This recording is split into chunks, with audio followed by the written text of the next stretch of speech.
എങ്ങനെയാണ് ആദ്യത്തെ recombinant DNA construct ചെയ്ത് നോക്കാം. So next is construction of first artificial recombinant DNA. എങ്ങനെയാണ് ആദ്യത്തെ ആർട്ടിഫിഷ്യൽ റീകോമ്പിനൻ്റ് DNA കൺസ്ട്രക്ട് ചെയ്തത്? അതിന് അങ്ങനെ ഒരു റീകോമ്പിനൻ്റ് DNA കൺസ്ട്രക്ട് ചെയ്യുക, എങ്ങനെയാണ് ഒരു റീകോമ്പിനൻ്റ് DNA ഫോർമേഷൻ, ഒരു ഐഡിയ വന്നത്, അതൊരു പോസിബിലിറ്റി ആയിരുന്നു. ആ പോസിബിലിറ്റി എന്ന് പറയുന്നത് linking a gene encoding antibiotic resistance. So antibiotic resistance ഉള്ള ഒരു ജീനിനെ ലിങ്ക് ചെയ്യുക ഏതുമായിട്ട്? With a native plasmid. ഒരു പ്ലാസ്മിഡുമായിട്ട് ആൻറ്റിബയോട്ടിക് റെസിസ്റ്റൻസ് ഉള്ള ഒരു ജീനിനെ ലിങ്ക് ചെയ്യുക എന്നൊരു പോസിബിലിറ്റി ഉണ്ട്. ആ പോസിബിലിറ്റിയിലൂടെയാണ് ആദ്യത്തെ ആർട്ടിഫിഷ്യൽ റീകോമ്പിനൻ്റ് DNA കൺസ്ട്രക്ട് ചെയ്തത്. സോ എന്താണ് പ്ലാസ്മിഡ്? നമ്മൾ ഫസ്റ്റ് ഇയർ പഠിച്ചിട്ടുണ്ട്. പ്ലാസ്മിഡ് എന്ന് പറഞ്ഞു കഴിഞ്ഞാൽ ഓട്ടോണോമസ്ലി replicating circular extra chromosomal DNA. So ഈ മൈക്രോ ഓർഗാനിസത്തിൽ, ഫോർ എക്സാമ്പിൾ ബാക്ടീരിയയിൽ തന്നെ കാണുന്ന അതിനെ എക്സ്ട്രാ ക്രോമസോമിൻ്റെ ഉള്ളിലല്ല, എക്സ്ട്രാ ക്രോമസോമൽ ആയിട്ടുള്ള ഒരു DNA. ആ DNA പ്രത്യേകത എന്താ? ഓട്ടോണോമസ്ലി റെപ്ലിക്കേറ്റിംഗ് ആണ് ആൻഡ് സർക്കുലർ ആണ്. സോ സർക്കുലർ ആയിട്ടുള്ള ഓട്ടോണോമസ്ലി തന്നെത്താൻ റെപ്ലിക്കേറ്റ് ചെയ്യാൻ കഴിവുള്ള ഒരു എക്സ്ട്രാ ക്രോമസോമൽ ആയിട്ടുള്ള സർക്കുലർ DNA ആണ് പ്ലാസ്മിഡ്. സോ ബാക്ടീരിയയിലാണ് കാണുന്നത്. സോ പ്ലാസ്മിഡ് എന്ന് പറഞ്ഞാൽ ഓട്ടോണോമസ്ലി തന്നെത്താൻ റെപ്ലിക്കേറ്റ് ചെയ്യാൻ പറ്റുന്ന, കോപ്പി ഉണ്ടാക്കാൻ പറ്റുന്ന സർക്കുലർ ആയിട്ടുള്ള എക്സ്ട്രാ ക്രോമസോമൽ DNA. അതിൻ്റെ സ്വന്തം DNA പോരാണ്ട് വേറൊരു സർക്കുലാർ എക്സ്ട്രാ ക്രോമസോമൽ DNA ബാക്ടീരിയയിലൊക്കെ കാണുന്നുണ്ട്. അതിനെയാണ് നമ്മൾ പറയുന്ന പ്ലാസ്മിഡ്, എക്സ്ട്രാ ക്രോമസോമൽ ഓട്ടോണോമസ്ലി റെപ്ലിക്കേറ്റിംഗ്. അതാണ് ആ പ്ലാസ്മിഡിൻ്റെ പ്രത്യേകത. ഓട്ടോണോമസ്ലി റെപ്ലിക്കേറ്റ് ചെയ്യാൻ കഴിവുണ്ട്. ആൻഡ് പ്ലാസ്മിഡ് ഓഫ് ഏതിൻ്റെ പ്ലാസ്മിഡാണ്? സാൽമണല്ല ടൈഫിമൂറിയം. സാൽമണല്ല ടൈഫിമൂറിയം എന്ന് പറഞ്ഞ ബാക്ടീരിയയുടെ പ്ലാസ്മിഡിനെയാണ് നമ്മൾ പറയുന്നത്. സോ നമുക്ക് ഒരു ആൻറ്റിബയോട്ടിക് റെസിസ്റ്റൻസ് ഉള്ള ഒരു ജീനിനെ ഒരു പ്ലാസ്മിഡുമായിട്ട്, സാൽമോണല്ല ടൈഫിമൂറിയത്തിൽ നിന്ന് നമുക്ക് എടുക്കാൻ പറ്റുന്ന ഒരു പ്ലാസ്മിഡുമായിട്ട് ലിങ്ക് ചെയ്യാനുള്ള ഒരു പോസിബിലിറ്റി ഉണ്ട്. ആ ലിങ്ക് ചെയ്യാനുള്ള പോസിബിലിറ്റിയിൽ നിന്നാണ് എന്ത് കൺസ്ട്രക്ട് ചെയ്ത്? ആദ്യത്തെ ആർട്ടിഫിഷ്യൽ റീകോമ്പിനൻ്റ് DNA കൺസ്ട്രക്ട് ചെയ്തത്. സോ ആദ്യത്തെ first artificial recombinant DNA construct ചെയ്തത് Stanley Cohen and Herbert Boyer ആണ് ഇൻ 1972. ഇതിനെ നടപ്പിലാക്കിയത് Stanley Cohen and Herbert Boyer 1972 ആദ്യത്തെ ആർട്ടിഫിഷ്യൽ റീകോമ്പിനൻ്റ് DNA കൺസ്ട്രക്ട് ചെയ്തത്. അവരെന്താണ് ചെയ്തതെന്ന് വെച്ചാൽ, നമുക്ക് റീകോമ്പിനൻ്റ് DNA, ആ വാക്കിൽ തന്നെയുണ്ട്, നോർമൽ DNAയുടെ കൂടെ സംതിങ് കമ്പൈൻ ചെയ്യുമ്പോൾ റീകോമ്പിനൻ്റ് DNA ആയിട്ടാണ് ഒരു പുതിയ ഫോമിലുള്ള DNA. സോ റീകോമ്പിനൻ്റ് DNA എന്ന് പറഞ്ഞാൽ ഒന്നുമല്ല, ഒരു ഹൈബ്രിഡ് DNA തന്നെയാണ്. ഒന്നോ അതിലധികമോ ജീനുകളെ കമ്പൈൻ ചെയ്തുകൊണ്ടുള്ള DNAനെയാണ് നമ്മൾ റീകോമ്പിനൻ്റ് DNA എന്ന് പറയുന്നത്. സോ ഈ റീകോമ്പിനൻ്റ് DNAക്ക് വേണ്ടിയിട്ട് Stanley Cohen and Herbert Boyer എന്താണ് ചെയ്തതെന്ന് വെച്ചാൽ, they isolated antibiotic resistance gene. Antibiotic resistance ഉള്ള ഒരു പെർട്ടിക്കുലർ കുറേ ആൻറ്റിബയോട്ടിക്സുകളുണ്ട്. ടെട്രാസൈക്ലിൻ, ആംഫിസിലിൻ, ക്ലോറാംഫെനിക്കോൾ, അങ്ങനെ ഒരുപാട് ആൻറ്റിബയോട്ടിക്സുകളുണ്ട്. അങ്ങനെ ആൻറ്റിബയോട്ടിക്കുകളെ റെസിസ്റ്റ് ചെയ്യാനുള്ള കഴിവുള്ള ഒരു ജീനിനെ ഐസൊലേറ്റ് ചെയ്യുന്നു. സോ ഏതിൽ നിന്ന്? ഏതെങ്കിലും ഒരു പ്ലാസ്മിഡിൽ നിന്നോ ഏതെങ്കിലും ബാക്ടീരിയയിൽ നിന്നോ. So isolated antibiotic resistance gene, അതിനുവേണ്ടി അവർക്ക് എന്ത് ചെയ്യണം? ഒരു പെർട്ടിക്കുലർ ഓർഗാനിസത്തിൽ നിന്ന്, അത് ബാക്ടീരിയ എന്നോ ഏതെങ്കിലും ഓർഗാനിസത്തിൽ നിന്ന് ഈ പെർട്ടിക്കുലർ ആൻറ്റിബയോട്ടിക്കിനെ റെസിസ്റ്റ് ചെയ്യാനുള്ള ജീനെ ഐസൊലേറ്റ് ചെയ്യണമെങ്കിൽ അവരെന്ത് ചെയ്യണം? By cutting a piece of DNA from a plasmid. So പ്ലാസ്മിഡുകൾക്ക് ഇതുപോലെ ആൻറ്റിബയോട്ടിക് റെസിസ്റ്റൻസ് ജീൻ എന്നുള്ള എബിലിറ്റി ഉണ്ടെങ്കിൽ ആ പ്ലാസ്മിഡിൽ നിന്ന് ദിസ് പെർട്ടിക്കുലർ ആൻറ്റിബയോട്ടിക് റെസിസ്റ്റൻസ് ഉള്ള ജീനെ കട്ട് ചെയ്തെടുക്കുന്നു. ബിക്കോസ് ആ പ്ലാസ്മിഡിനെ നമ്മൾ പറഞ്ഞാൽ which has the antibiotic resistance എന്ന എബിലിറ്റി. ആ പെർട്ടിക്കുലർ പ്ലാസ്മിഡിനെ നമ്മൾ ഈ ബാക്ടീരിയയിൽ നിന്ന് ഐസൊലേറ്റ് ചെയ്യുന്ന ആ പ്ലാസ്മിഡിൽ ഒരു ആൻറ്റിബയോട്ടിക് റെസിസ്റ്റൻസ് ജീൻ എന്ന് പറഞ്ഞ എബിലിറ്റി ഉണ്ടെങ്കിൽ ആ ആൻറ്റിബയോട്ടിക് റെസിസ്റ്റൻസ് ജീനെ കട്ട് ചെയ്തെടുക്കുന്നു. സോ നമുക്ക് ഇത്രയും വലിയ ഒരു പ്ലാസ്മിഡ് DNA അല്ലെങ്കിൽ ഇതുപോലെ ഒരു DNA ക്രോമസോമിൽ നിന്നൊക്കെ നമ്മൾ എങ്ങനെയാണ് ഒരു പെർട്ടിക്കുലർ പാർട്ട് മാത്രം കട്ട് ചെയ്യണത്? സോ നമുക്കങ്ങനെ ഒരു പെർട്ടിക്കുലർ പാർട്ട് അല്ലെങ്കിൽ സീക്വൻസ് മാത്രം കട്ട് ചെയ്യാനായിട്ട് സഹായിക്കുന്നത് ഒരു കട്ട് ചെയ്യുന്ന മോളിക്കുലാർ സിസേഴ്സ് എന്ന് പറയുന്നത് റെസ്ട്രിക്ഷൻ എൻസൈംസ് ആണ്. സോ മോളിക്കുലാർ സിസേഴ്സ് അഥവാ റെസ്ട്രിക്ഷൻ എൻസൈംസ് മോളിക്കുലാർ സിസേഴ്സ് എന്ന് പറഞ്ഞാൽ മോളിക്യൂളുകളെ കട്ട് ചെയ്യാൻ സഹായിക്കുന്നത്. ആ മോളിക്കുലാർ സിസേഴ്സിനെ വിളിക്കുന്ന പേരാണ് റെസ്ട്രിക്ഷൻ എൻസൈം. റെസ്ട്രിക്ഷൻ എൻസൈം എന്ന് പറഞ്ഞാൽ സ്പെസിഫിക് ലൊക്കേഷൻസിൽ പോയി മാത്രം കട്ട് ചെയ്യുന്നവരെയാണ് നമ്മൾ മോളിക്കുലാർ സിസേഴ്സ് അഥവാ റെസ്ട്രിക്ഷൻ എൻസൈംസ് ആണ്. സോ ഈ റെസ്ട്രിക്ഷൻ എൻസൈമിൻ്റെ സഹായത്തോടു കൂടി ആ DNA സീക്വൻസിലെ പെർട്ടിക്കുലർ അല്ലെങ്കിൽ സ്പെസിഫിക് ലൊക്കേഷൻസിൽ പോയി ആ നമുക്ക് ആവശ്യമുള്ള ഭാഗം മാത്രം കട്ട് ചെയ്തെടുക്കുന്നു. അങ്ങനെ നമ്മുടെ Stanley Cohen and Herbert Boer എന്ത് ചെയ്തു? ഈ റെസ്ട്രിക്ഷൻ എൻസൈമിൻ്റെ ഡിസ്കവറി അതിനെ ഒരുപാട് സഹായിച്ചു. ഈ റെസ്ട്രിക്ഷൻ എൻസൈംസിൻ്റെ സഹായത്തോടു കൂടി ആൻറ്റിബയോട്ടിക് റെസിസ്റ്റൻസ് ജീനിനെ മാത്രം കട്ട് ചെയ്തെടുത്തു. അപ്പോൾ അവരെന്ത് ചെയ്ത്? Isolated antibiotic resistance gene. Antibiotic resistance gene എവിടെ നിന്നാണ് കിട്ടിയത്? പ്ലാസ്മിഡിൽ നിന്ന്. ബിക്കോസ് ആ പ്ലാസ്മിഡിന് ആൻറ്റിബയോട്ടിക് റെസിസ്റ്റ് ചെയ്യാനുള്ള ഒരു എബിലിറ്റി ഉണ്ടായിരുന്നു.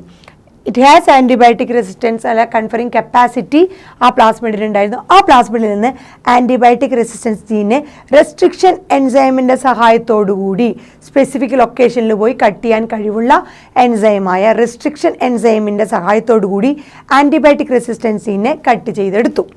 എന്നിട്ട് ആ cut piece of DNA linked with plasmid DNA, നമ്മൾ ഈ കട്ട് ചെയ്തെടുത്ത ആൻറ്റിബയോട്ടിക് റെസിസ്റ്റൻസ് ഉള്ള ആ ജീനിനെ പ്ലാസ്മിഡ് DNA ലിങ്ക് ചെയ്തു. ആ പ്ലാസ്മിഡ് DNA പ്രത്യേകത എന്താ? ഒരു പ്ലാസ്മിഡ് DNA, പ്ലാസ്മിഡ് നമ്മൾ പറയുന്നത് എക്സ്ട്രാ ക്രോമസോമലാണ്, ഓട്ടോണോമസ്ലി റെപ്ലിക്കേറ്റിംഗ് ആണ്, സർക്കുലർ ആണ്. സോ ഈ പ്ലാസ്മിഡിനെ നമ്മൾ act as a vector. So ഈ plasmid DNA act as a vector to deliver an alien piece of DNA. ഏത് പീസ് ഓഫ് DNAനെയാണ് ഈ വെക്റ്ററിൻ്റെ കൂടെ വെക്കണേ? That help in to host ഓർഗാനിസത്തിലേക്ക് കടത്തിവിടാനായിട്ട്. സോ ഈ വെക്റ്റർ DNA അല്ലെങ്കിൽ പ്ലാസ്മിഡ് DNA വെക്റ്റർ അഥവാ കാരിയറായിട്ട് ആക്ട് ചെയ്യുന്നു. എന്തിനു വേണ്ടി? To deliver an alien piece of DNA. നമ്മൾ ഉദ്ദേശിക്കുന്ന ആ പീസ് ഓഫ് DNA, ഇവിടെ ഉദ്ദേശിക്കുന്നത് ആൻറ്റിബയോട്ടിക് റെസിസ്റ്റൻസ് ജീൻ എന്ന് പറഞ്ഞ ആ പീസ് ഓഫ് DNAനെ ഡെലിവർ ചെയ്യാൻ, ട്രാൻസ്ഫർ ചെയ്യാൻ ഇൻ ടു ഹോസ്റ്റ് ഓർഗാനിസം. നമ്മൾ കൊടുക്കുന്ന ആൻറ്റിബയോട്ടിക് റെസിസ്റ്റൻസ് ഉള്ള ആ ജീന് അല്ലെങ്കിൽ DNAനെ ആ ഹോസ്റ്റ് ഓർഗാനിസത്തിലേക്ക് ഡെലിവർ ചെയ്യാൻ, ട്രാൻസ്ഫർ ചെയ്യാനായിട്ട് പ്ലാസ്മിഡ് DNA ഒരു വെക്റ്ററായിട്ട് ആക്ട് ചെയ്യുന്നു. സോ നമ്മൾ കേട്ടിട്ടുണ്ട് വെക്റ്റർ അഥവാ കാരിയറായിട്ട് ആക്ട് ചെയ്യുന്ന മോസ്കിറ്റോ. മോസ്കിറ്റോ എന്ന് പറഞ്ഞാൽ ഒരു ഇൻസെക്റ്റ് വെക്റ്ററാണ്. എന്തിനായിരുന്നു മോസ്കിറ്റോ ഇൻസെക്റ്റ് വെക്റ്ററായിട്ട് ആക്ട് ചെയ്ത്? മോസ്കിറ്റോ നമ്മുടെ മലേറിയൽ പാരസൈറ്റിനെ ഹ്യൂമൻ ബോഡിയിലേക്ക് ട്രാൻസ്ഫർ ചെയ്യാനായിട്ട് ഒരു ഇൻസെക്റ്റ് വെക്റ്ററായിട്ട് ആക്ട് ചെയ്ത് നമ്മൾ എങ്ങനെയാണെന്ന് പഠിച്ചിട്ടുണ്ട്. സോ മലേറിയൽ പാരസൈറ്റിനെ ഹ്യൂമൻ ബോഡിയിലേക്ക് ട്രാൻസ്ഫർ ചെയ്യാൻ അല്ലെങ്കിൽ ഡെലിവർ ചെയ്യാനായിട്ട് ആക്ട് ചെയ്യുന്ന ഒരു ഇൻസെക്റ്റ് വെക്റ്ററായിരുന്നു മോസ്കിറ്റോ. അതുപോലെ തന്നെ നമ്മുടെ പ്ലാസ്മിഡ് DNA എന്താ ചെയ്യുന്നത്? നമ്മൾ ഉദ്ദേശിക്കുന്ന ആ ഏലിയൻ പീസ് ഓഫ് DNAനെ ഒരു ഹോസ്റ്റ് ഓർഗാനിസത്തിലേക്ക് ട്രാൻസ്ഫർ ചെയ്യാനായിട്ടുള്ള ഒരു വെക്റ്റർ അല്ലെങ്കിൽ കാരിയറായിട്ട് ആക്ട് ചെയ്യുന്നു. സോ നമ്മൾ ആൻറ്റിബയോട്ടിക് റെസിസ്റ്റൻസ് ഉള്ള ജീൻ പ്ലാസ്മിഡിൽ നിന്ന് ഐസൊലേറ്റ് ചെയ്യുന്നു. അതിനുശേഷം ആ കട്ട് പീസ് ഓഫ് DNA നമ്മൾ പ്ലാസ്മിഡ് DNAയുമായിട്ട് ലിങ്ക് ചെയ്യുന്നു. ഇങ്ങനെ പ്ലാസ്മിഡ് DNAയുമായിട്ട് നമ്മൾ കട്ട് ചെയ്ത ആ ഏലിയൻ പീസ് ഓഫ് DNA അല്ലെങ്കിൽ ആൻറ്റിബയോട്ടിക് റെസിസ്റ്റൻസ് ഓഫ് ജീനുള്ള DNA ലിങ്ക് ചെയ്യണമെങ്കിൽ സഹായിക്കുന്ന അടുത്ത ഏജൻ്റാണ് DNA ലൈഗേസ്. DNA ലൈഗേസ് എന്ന് പറഞ്ഞ എൻസൈമാണ്. അതിൻ്റെ duty linking antibiotic resistance gene. നമ്മൾ കട്ട് ചെയ്തെടുത്ത ആൻറ്റിബയോട്ടിക് റെസിസ്റ്റൻസ് ജീൻ പ്ലാസ്മിഡിൽ നിന്ന് കട്ട് ചെയ്തെടുത്ത അതിനെ വിത്ത് പ്ലാസ്മിഡ് വെക്റ്റർ, ഏത് പ്ലാസ്മിഡിനെയാണോ നമ്മൾ വെക്റ്ററായിട്ട് യൂട്ടിലൈസ് ചെയ്യുന്നത് അതുമായിട്ട് ലിങ്ക് ചെയ്യാൻ, ജോയിൻ ചെയ്യാനായിട്ട് സഹായിക്കുന്നത് DNA ലൈഗേസുകളാണ്. സോ DNA ലൈഗേസിൻ്റെ ഡ്യൂട്ടി എന്താണെന്ന് വെച്ചാൽ കട്ട് ചെയ്ത DNA മോളിക്യൂൾ കട്ട് ചെയ്ത് വെച്ച ആ DNA മോളിക്യൂളിൽ ആ അവരുടെ എൻഡുകളെ ജോയിൻ ചെയ്യാനായിട്ടാണ് DNA ligase. So DNA ligase act on cut DNA molecules and join their end. Cut ചെയ്ത് വെച്ച DNA മോളിക്യൂളുകളുടെ എൻഡിനെ കൂട്ടിയോജിപ്പിക്കാനായിട്ടാണ് നമ്മുടെ DNA ലൈഗേസുകൾ ആക്ട് ചെയ്യുന്നത്. So DNA ligase act as a gum, ഒരു ഗമ്മിനെ പോലെ ഇവരെ തമ്മിൽ കട്ട് DNA മോളിക്യൂൾസുകൾ ജോയിൻ ചെയ്യാനായിട്ട് DNA ലൈഗേസ് ആക്ട് ചെയ്യുന്നു. അതുവഴി എന്തുണ്ടാവുന്നു? സോ നമ്മുടെ cut piece of DNA plasmid DNAയുമായിട്ട് നമ്മുടെ DNA ലൈഗേസിൻ്റെ സഹായത്തോടു കൂടി ജോയിൻ ചെയ്ത് കഴിഞ്ഞാൽ, ലിങ്ക്ഡ് ആയി കഴിഞ്ഞാൽ അവിടെ എന്തുണ്ടാവുന്നു? ന്യൂ കോമ്പിനേഷൻ ഉണ്ടാവുന്നു. New combination of what? Combination of circular ഓട്ടോണോമസ്ലി replicating DNA. Circular ഓട്ടോണോമസ്ലി replicating DNA എന്ന് നമ്മുടെ plasmid DNA that created in vitro. നമ്മളിപ്പോൾ ഉദ്ദേശിച്ച ആ പ്ലാസ്മിഡ് DNAയിൽ നമ്മൾ കൊടുത്ത ആൻറ്റിബയോട്ടിക് റെസിസ്റ്റൻസ് ജീൻ ഉണ്ട്. സോ ഒരു പുതിയ DNA ആണ് ഫോം ചെയ്യുന്നത്. അതാണ് നമ്മൾ പറഞ്ഞ റീകോംബിനന്റ് DNA. എങ്ങനെയാണ് റീകോംബിനന്റ് DNA ഉണ്ടായത്? Stanley Cohen and Herbert boy 1972 എന്ത് ചെയ്തു? അവർ ഒരു ആൻറ്റിബയോട്ടിക് റെസിസ്റ്റൻസ് ഉള്ള ജീനെ ഐസൊലേറ്റ് ചെയ്തെടുത്തു. പ്ലാസ്മിഡിൽ നിന്ന് ഏത് പ്ലാസ്മിഡാണോ ആ പ്ലാസ്മിഡിലെ ആൻറ്റിബയോട്ടിക് റെസിസ്റ്റൻസ് ഉള്ള ആ ഒരു ജീനെ ഐസൊലേറ്റ് ചെയ്തെടുത്തു. അതിന് അങ്ങനെ കട്ട് ചെയ്തെടുക്കാൻ സഹായിച്ചത് മോളിക്കുലാർ സിസേഴ്സുകളായിരുന്നു. റെസ്ട്രിക്ഷൻ എൻസൈമിൻ്റെ സഹായത്തോടു കൂടി ആൻറ്റിബയോട്ടിക് റെസിസ്റ്റൻസ് ജീനുകളെ കട്ട് ചെയ്തെടുത്തു. ആ കട്ട് ചെയ്ത റെസിസ്റ്റൻസ് ജീനെ എന്ത് ചെയ്തു? പ്ലാസ്മിഡ് DNA, അതായത് വെക്ടറായിട്ട് ആക്ട് ചെയ്യുന്ന പ്ലാസ്മിഡ് DNAയുമായിട്ട് ലിങ്ക് ചെയ്തു with the help of DNA ligase. DNA മോളിക്യൂളുകളെ, കട്ടായ DNA മോളിക്യൂളുകളെ ജോയിൻ ചെയ്യാൻ സഹായിക്കുന്ന DNA ലൈഗേസിൻ്റെ സഹായത്തോടു കൂടി നമ്മൾ കട്ട് പീസ് ഓഫ് DNAനെ പ്ലാസ്മിഡ് DNAയുമായിട്ട് DNA ലൈഗേസിൻ്റെ സഹായത്തോടു കൂടി ജോയിൻ ചെയ്തു. അതുവഴി ഒരു പുതിയ form of DNA, recombinant DNA created ആയി. ആ റീകോംബിനന്റ് DNAൻ്റെ പ്രത്യേകത combination of circular autonomously replicating ആയുള്ള DNA ആയിരുന്നു. That is created in vitro. Artificially നമ്മൾ ക്രിയേറ്റ് ചെയ്ത DNA ആയതുകൊണ്ട് നമ്മളിതിനെ ഇൻ വിട്രോ എന്നുള്ള, അതായത് നമ്മൾ recombinant DNA. So in vitro എന്ന് പറഞ്ഞാൽ ആർട്ടിഫിഷ്യലി നമ്മൾ ഇതുപോലെ ക്രിയേറ്റ് ചെയ്ത DNA ആണ്. അതിനെ വിളിക്കുന്നത് നമ്മൾ റീകോംബിനന്റ് DNA. ഇവിടെ എന്താ ചെയ്തത്? ജസ്റ്റ് ഒരു ആൻറ്റിബയോട്ടിക് റെസിസ്റ്റൻസ് ജീനിനെയും നമ്മുടെ ഒരു പ്ലാസ്മിഡ് വെക്ടറുമായിട്ട് ആക്ട് ചെയ്യുന്ന DNAയുമായിട്ട് DNA ലൈഗേസിൻ്റെ സഹായത്തോടു കൂടി ജോയിൻ ചെയ്തു. അപ്പോൾ അതൊരു പുതിയ ഫോം ഓഫ് DNA ആയി. അതാണ് റീകോംബിനന്റ് DNA. സോ അങ്ങനെ നമ്മൾ പ്രിപ്പയർ ചെയ്ത ആ റീകോംബിനന്റ് DNAനെ നമ്മൾ ട്രാൻസ്ഫർ ചെയ്യുന്നു ഈക്കോളയുമായിട്ട്. ഈക്കോളയിലേക്ക് ട്രാൻസ്ഫർ ചെയ്യും. ഈക്കോള എന്ന് പറഞ്ഞാൽ റിലേറ്റഡ് ടു നമ്മൾ നേരത്തെ പറഞ്ഞ സാൽമണല്ല ടൈഫിമോറിയം. സോ സാൽമണല്ല ടൈഫിമോറിയത്തിൽ നിന്നാണ് നമ്മൾ ആ പ്ലാസ്മിഡ് DNAനെ ഐസൊലേറ്റ് ചെയ്തിട്ടുണ്ടായിരുന്നത്. സോ ഈ റീകോംബിനന്റ് DNA, നമ്മളിപ്പോൾ ക്രിയേറ്റ് ചെയ്ത റീകോംബിനന്റ് DNA ആൻറ്റിബയോട്ടിക് റെസിസ്റ്റൻസ് ജീനും പ്ലാസ്മിഡ് വെക്ടറുമായിട്ട് കമ്പൈൻ ചെയ്ത ആ റീകോംബിനന്റ് DNAനെ നമ്മൾ ഈക്കോളയുമായിട്ട്, സാൽമണലയുമായിട്ട് റിലേറ്റഡ് ആയിട്ടുള്ള ടൈപ്പ് ഒരു ബാക്ടീരിയയാണ് ഈക്കോളയിലേക്ക് ട്രാൻസ്ഫർ ചെയ്യുന്നു. അപ്പോൾ എന്ത് സംഭവിക്കുന്നു? ഈ നമ്മൾ കൊടുത്ത ആ recombinant DNA replicate using the new host DNA. Host ഇവിടെ ആരാണ്?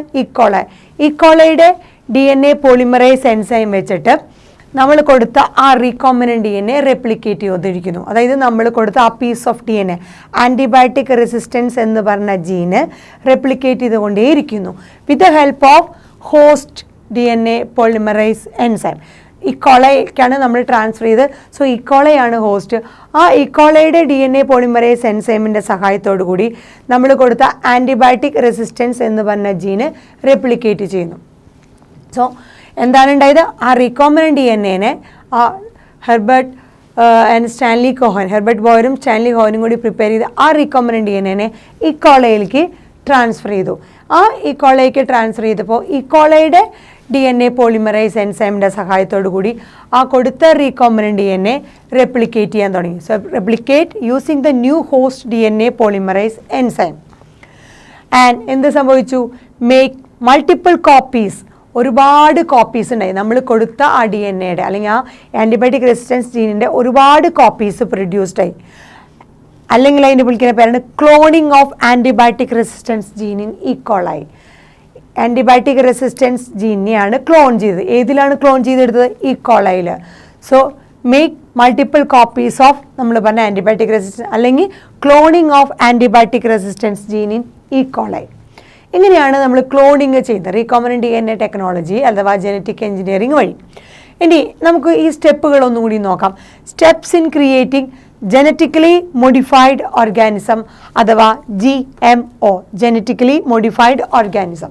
എങ്ങനെയാണ് നമുക്കൊരു ജനറ്റിക്കലി മോഡിഫൈഡ് ആയിട്ടുള്ള ഓർഗാനിസം ക്രിയേറ്റ് ചെയ്യുക? അല്ലെങ്കിൽ ഒരു ഓർഗാനിസത്തിനെ നമ്മൾ എങ്ങനെയാണ് ജനറ്റിക്കലി മോഡിഫൈ ചെയ്യുക? അതിലെ steps, first one, identification of DNA with desirable gene. നമ്മൾ ആ ഒരു പെർട്ടിക്കുലർ DNAനെ ഐഡൻറ്റിഫൈ ചെയ്യുന്നു. ഏത് ഓർഗാനിസത്തിൻ്റെയാണെങ്കിൽ ആ DNAനെ ഐഡൻറ്റിഫൈ ചെയ്യുന്നു. ആ DNAയിലെ ഏത് ജീനിയാണോ നമുക്ക് ആവശ്യം. സോ ഐഡൻറ്റിഫിക്കേഷൻ ഓഫ് DNA വിത്ത് നമുക്ക് ആവശ്യമുള്ള ഡിസൈറബിൾ ജീൻ. ആ DNAയിലെ നമുക്ക് ആവശ്യമുള്ള ആ ഡിസൈറബിൾ ആയിട്ടുള്ള ജീനിനെ നമ്മൾ എന്ത് ചെയ്യുന്നു? ഐഡൻറ്റിഫൈ ചെയ്യുന്നു. രണ്ടാമത്തെ step, introduction of the identified DNA. നമ്മൾ ഐഡൻറ്റിഫൈ ചെയ്ത ഡിസൈറബിൾ ജീനുള്ള ആ DNAനെ എന്ത് ചെയ്യുന്നു? ഇൻട്രൊഡ്യൂസ് ചെയ്യണു. ഇൻ ടു ദ ഹോസ്റ്റിലേക്ക് നമ്മൾ ഐഡൻറ്റിഫൈ ചെയ്ത ഡിസൈറബിൾ ആയിട്ടുള്ള ജീനുള്ള DNA ഹോസ്റ്റിലേക്ക് ഇൻട്രൊഡ്യൂസ് ചെയ്യുന്നു. പിന്നീട് മെയിൻ്റനൻസ് ഓഫ് ഇൻട്രൊഡ്യൂസ്ഡ് DNA, നമ്മൾ ഇൻട്രൊഡ്യൂസ് ചെയ്ത് കൊടുത്ത DNA ഹോസ്റ്റ് സെല്ലിൽ മെയിൻറ്റെയിൻ ചെയ്യുന്നു.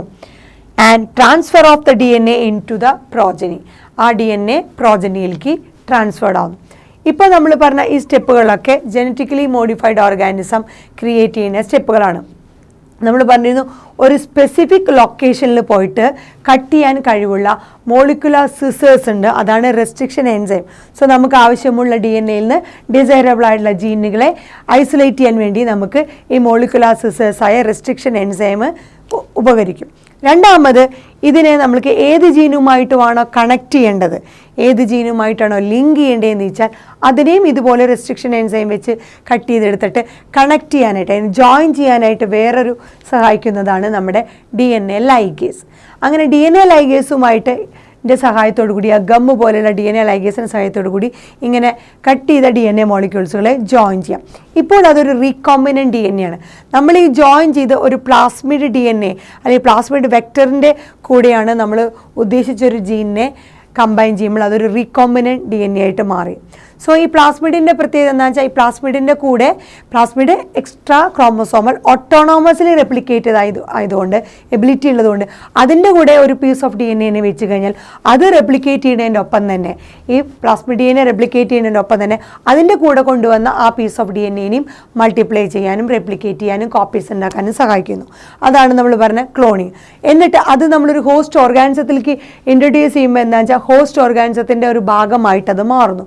സോ നമ്മളൊരു alien piece of DNA host ഓർഗാനിസത്തിലേക്ക് ഇൻട്രൊഡ്യൂസ് ചെയ്യുമ്പോൾ നമ്മൾ പറഞ്ഞു ആ ഹോസ്റ്റ് ഓർഗാനിസത്തിൻ്റെ ക്രോമസോമിൻ്റെ ഒറിജിൻ ഓഫ് റെപ്ലിക്കേഷൻ്റെ ഒരു പാർട്ടായിട്ട് ഈ ഏലിയൻ പീസ് ഓഫ് DNA മാറിക്കഴിഞ്ഞാൽ ഈ ഹോസ്റ്റ് ഓർഗാനിസം റെപ്ലിക്കേറ്റ് ചെയ്യുന്നതിൻ്റെ ഒപ്പം തന്നെ നമ്മൾ ഈ കൊണ്ടുവച്ച പീസ് ഓഫ് DNA റെപ്ലിക്കേറ്റ് ചെയ്തുകൊണ്ടേയിരിക്കും. അങ്ങനെ മൾട്ടിപ്പിൾ കോപ്പീസ്, നമ്മൾ ഏത് ജീനിയാണോ മൾട്ടിപ്പിൾ കോപ്പീസ് പ്രൊഡ്യൂസ് ചെയ്യാൻ ഉദ്ദേശിച്ചത് അതിൻ്റെ മൾട്ടിപ്പിൾ കോപ്പീസ് പ്രൊഡ്യൂസ് ആവുന്നു. അതിനെ ക്ലോണിങ് എന്ന് പറഞ്ഞു. ഇവിടെ നമ്മൾ പറഞ്ഞത് ക്ലോണിങ് ഓഫ് നമ്മൾ ആൻറ്റിബയോട്ടിക് റെസിസ്റ്റൻസ് ജീൻ ാണ് നമ്മൾ ക്ലോൺ ചെയ്തെടുത്ത്. ഏത് ഓർഗാനിസത്തിലാണ്? ഈ കോളയിൽ. സോ ഇതിനെ നമ്മൾ cloning of antibiotic resistance gene in E coli എന്ന് പറയുന്നു. സ്റ്റെപ്പിൽ എത്രയുള്ളൂ? ആദ്യം നമ്മളൊരു DNA-നെ ഐഡൻറ്റിഫൈ ചെയ്യുന്നു. ആ DNA-യിൽ നമുക്ക് ആവശ്യമുള്ള ഡിസൈറബിൾ ജീനിനെ നമ്മൾ ഐഡൻറ്റിഫൈ ചെയ്തെടുത്ത് ആ ഡിസൈറബിൾ ജീനിലുള്ള DNA-നെ നമ്മൾ ഹോസ്റ്റിലേക്ക് ഇൻട്രൊഡ്യൂസ് ചെയ്യുന്നു വിത്ത് the help of plasmid vector, ആ വെക്ടറിൻ്റെ സഹായത്തോടു കൂടി. അപ്പോൾ ഒരു റീകോമ്പിനൻറ്റ് DNA ആയിട്ട് മാറുന്നു. അതിനുശേഷം ആ ഇൻട്രൊഡ്യൂസ് ചെയ്ത DNA-നെ ആ ഹോസ്റ്റ് ഓർഗാനിസത്തിൽ മെയിൻറ്റെയിൻ ചെയ്ത് ആ ഹോസ്റ്റ് ഓർഗാനിസം റെപ്ലിക്കേറ്റ് ചെയ്ത് ആ DNA-നെ പ്രോജനിയിലേക്ക് ട്രാൻസ്ഫർ ചെയ്യുന്നു. ഇതാണ് ഒരു ജനറ്റിക്കലി മോഡിഫൈഡ് ഓർഗാനിസം ക്രിയേറ്റ് ചെയ്യുന്നതിന് വേണ്ട സ്റ്റെപ്സുകൾ. ഇനി നമ്മുടെ ഈ ജനറ്റിക് എഞ്ചിനീയറിംഗ് റീകോമ്പിനൻറ്റ് DNA ടെക്നോളജിയിൽ നമ്മൾ യൂസ് ചെയ്യുന്ന ടൂൾസുകളെ ഒന്ന് 1 by 1 ആയിട്ട് പരിചയപ്പെടാം.